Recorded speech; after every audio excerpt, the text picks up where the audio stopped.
యేసుక్రీస్తు నామంలో ఈ వాటర్ నేను అభిషేకిస్తున్నాను, అగ్ని రిలీజ్ చేస్తున్నాను. ఎంతమందికి విశ్వాసం ఉందండి? ఈ వాటర్ తాగంగానే నాలో ఉన్న నొప్పి కానీ, సిక్నెస్ కానీ, చేతబడి శక్తులు, మంత్రశక్తులు అన్నీ కూడా కాలిపోతాను విశ్వాసం ఎంతమందికి ఉంది? ఇప్పుడు టెస్ట్ చేద్దాం, ఈ అగ్నిజలం పనిచేస్తుందో లేదో టెస్ట్ చేద్దాం. అమ్మా, ఇప్పుడు ఏ నొప్పి ఉందమ్మా చెప్పండి? మెడ నొప్పులు ఉన్నాయి, తలనొప్పి ఉంది. మెడ నొప్పి ఉంది, తలనొప్పి ఎన్నాళ్ళ నుంచి ఉందమ్మా? నాకు చాలా రోజులు ఉంటుంది. ఒక దూత మీ తల మీద, మెడ మీద చేయబెట్టాడమ్మా. నొప్పి తొలగించేస్తున్నాడు యేసుక్రీస్తు నామంలో. తొలగిపోతుంది. ఆమేన్, ఆమేన్. ఇప్పుడు మీకు ఎలా ఉందమ్మా? ఇప్పుడు నాకు తక్కువ ఉంది. తక్కువ ఉందమ్మా? తలనొప్పి ఉందా? తలనొప్పి లేదు. మెడనొప్పి?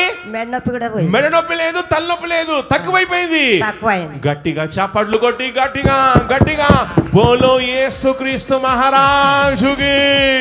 ఇక్కడ ట్రిక్కులు లేవు, జిమ్ములు లేవు, జిమ్మిక్కులు లేవు, లేక మంత్రాలు లేవు, తంత్రాలు లేవు, తాయెత్తులు లేవు, లేకపోతే మాయ లేవు, మరాఠీలు లేవు. ఇక్కడ ఏముంది? యేసుక్రీస్తు యొక్క నామం ఉంది.